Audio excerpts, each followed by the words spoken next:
hear a lot of people, they'll play a song, and as soon as they finish the head, and they probably didn't play the head correctly, but as soon as they finish it, they start soloing, and the solo has nothing whatsoever to do with the melody. So I want to know, why'd you pick this song? Every time we have the opportunity to sit down and practice, you know what's my best recommendation? That's gonna take 3 seconds, only 3 seconds. As soon as you are ready, you put your book, you got your horn, you got a glass of water there, sit down, and then take 3 seconds. Look up and say, "Sans God." 3 seconds. But we all know this song, I Like New York in June, How About You?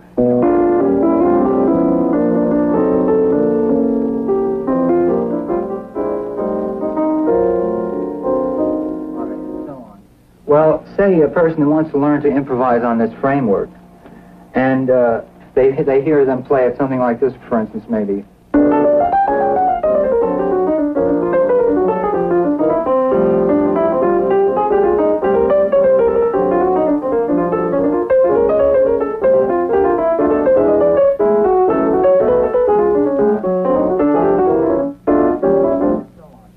Get an approximation of that, and rather than be satisfied with saying, I'll work simply with the framework and honestly and really, and say, play something simple like,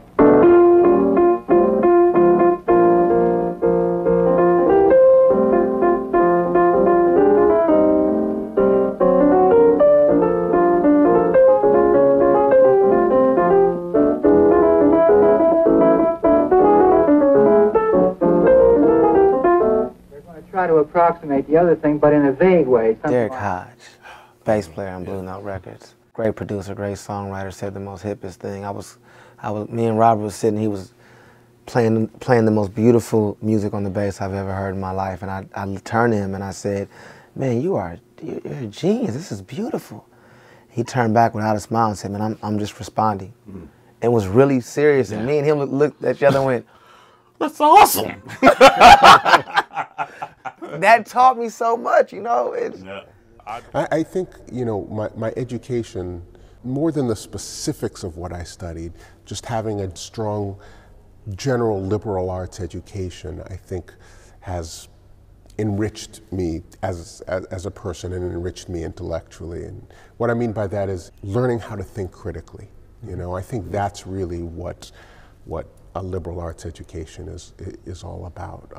Learning how to look at a situation, at something in the world, and to learning how to ask questions about it. It's not just about finding the answers, it's learning how to ask the right questions. That's what critical thinking is all about. And I think that, yeah, maybe what I studied in college. If we want to know where we're going, we have to know where we've been. You know what I'm saying? Cats now, they want to be stars right away. They come out and they're like, okay, I want to be a star, so I'm going to create my own thing. But then if you don't feed your brain and get to the knowledge of the history, then, you know, what do you have to build on? What are you saying? You know, you have to have something to say. It's just like when you build your vocabulary, you read books, and then you know, maybe if you want to be a writer, you write your own. You know, it's you have to have something in which to draw from, you know. I think that, you know, with jazz, it's especially beautiful because you're always a student. You never are not a student, you know. And it doesn't make any sense to just all of a sudden just decide, all right, well, I'm going to be an innovator. Call yourself a pianist or a drummer or whatever. Yeah. The next question is unavoidable. Am I a good pianist? Yeah. Am I a good drummer? Yeah. And the problem is that in trying to answer that question when you're playing, yeah, first of all, you miss all the profound possibilities. Yeah. And it just becomes a narcissistic thing. Yeah. Do I sound good? Yeah. That's the first problem. But the other problem is you don't play as well. Yeah. Out of 100 people, 99 of them, if you ask them, think about a time when you felt it was really important you played well, how'd you play? Yeah. Most people will say they could not access their most inspired playing. Mm-hmm. or they even played badly. Yeah. And then you say, think about a time when you think it didn't matter. Yeah. They say, I played better. Yeah.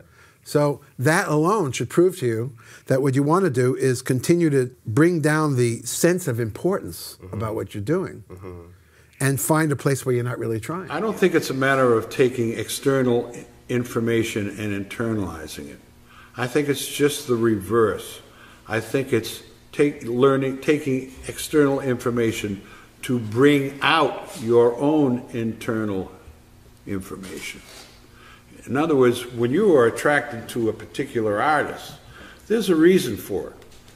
There's a resonance that's been created between you and that artist. You respond emotionally and psychologically to the music.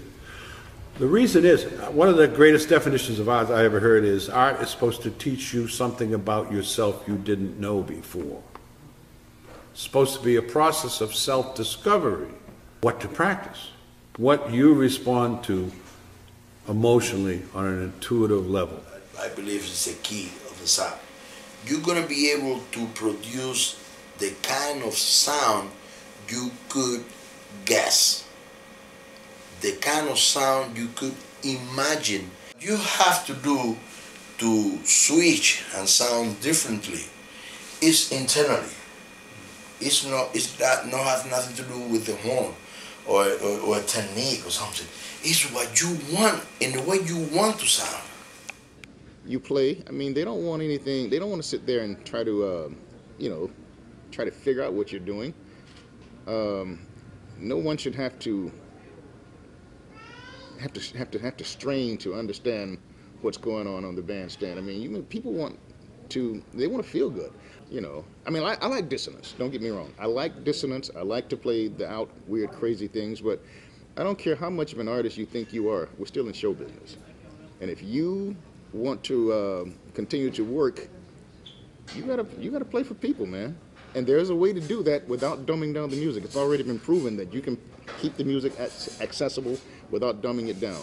It's already been proven. A guy came up to me and he said, I play the bass very good. And he played for me, played everything beautifully.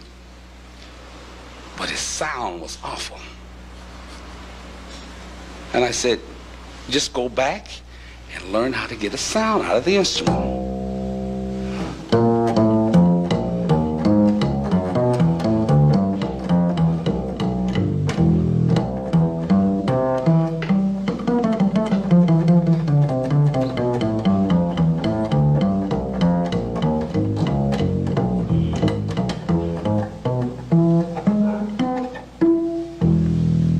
Learn how to play the bass in tune and get a good sound. That's the most important thing you can do. I met Charlie Parker later when he was with the Earl Hines Band.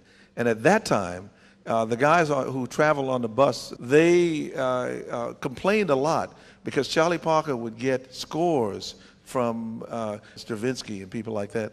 And he would look at things in the score and try to figure, well, gee, that's interesting. That's an interesting phrase. And look how he used that and see how that balances against another melody. And he began to listen to things like that, Rites of Spring and things like that. And you could hear that in his work. He also listened to the music that went on before him, people like Sidney Bechet and many other musicians who played in the New Orleans style. He liked that. And he knew some of those tunes. He would sometimes go and jam with them. So, si j'étais arrivée à la première répétition avec Diego et que j'avais copié-collé mon style jazz sur son style bossa, ça aurait donné ça.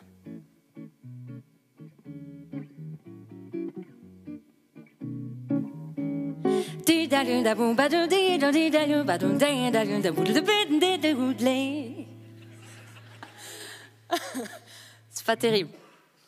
Si je ferme mes oreilles, je ne peux pas ressentir son émotion, son énergie.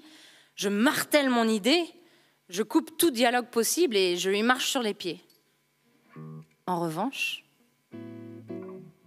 si je m'ouvre à lui, je me fais plus petite. Je lui laisse de la place pour s'exprimer et pour que nous puissions tous les deux danser ensemble.